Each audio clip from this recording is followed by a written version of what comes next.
Gari ya polisi iko hapo mbele, bado mnyama anataka kuingia ndani, lakini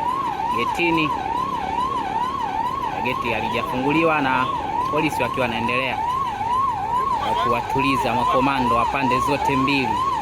Wapo makomando wa Simba, makomando wa Yanga. Wengine wanasema hakuna timu inayoingia, wengine wanataka timu iingie.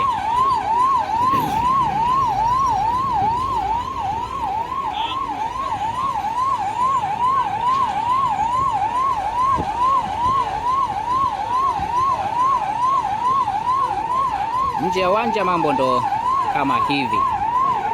Wanasema ndio utamu wa dabi ya Kariakoo.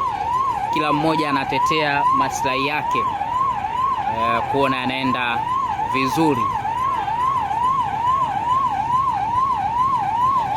Toka zamani tumekuwa tukisimuliwa na kuona watu huko pembeni wapo wakiwa wanaendelea kuangalia na kushuhudia kile ambacho kinaendelea hapa usiku huu.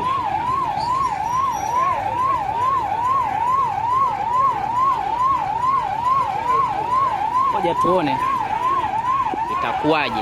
Ni kwamba timu ya Simba imewasili uwanjani hapa ili mradi waweze kufanya mazoezi kwa usiku. Lakini cha kushangaza kwa sasa hivi ni kuna stewards, nawaita ni stewards, wameganda pale, wanahitaji wachezaji waingie. Lakini mizozo, watu wamegoma kufungua geti, watu wasiende kufanya mazoezi. Kama mnavyoona kinachoendelea hapa. Mimi bali nazumu tu, siendi ndugu yangu. Ugomvi mkubwa unatokea. Basi la Simba na wachezaji wanataka wakeshe huko. Hapa tumewakamata usiku. Wamekuja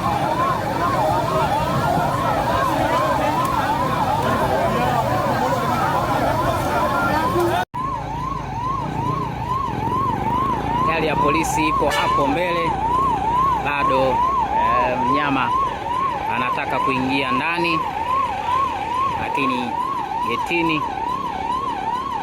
geti halijafunguliwa na polisi wakiwa wanaendelea kuwatuliza makomando wa pande zote mbili. Wapo makomando wa Simba, makomando wa Yanga. Wengine wanasema hakuna timu inayoingia, wengine wanataka timu iingie.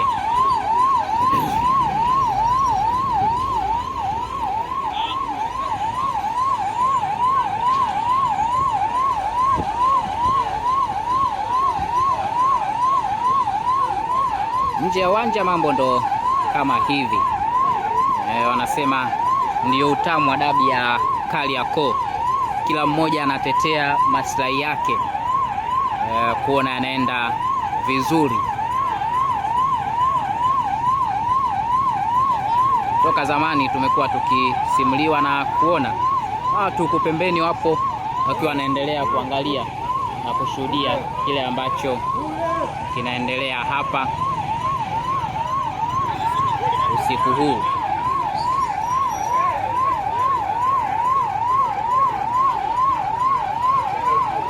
Ngoja tuone itakuwaje.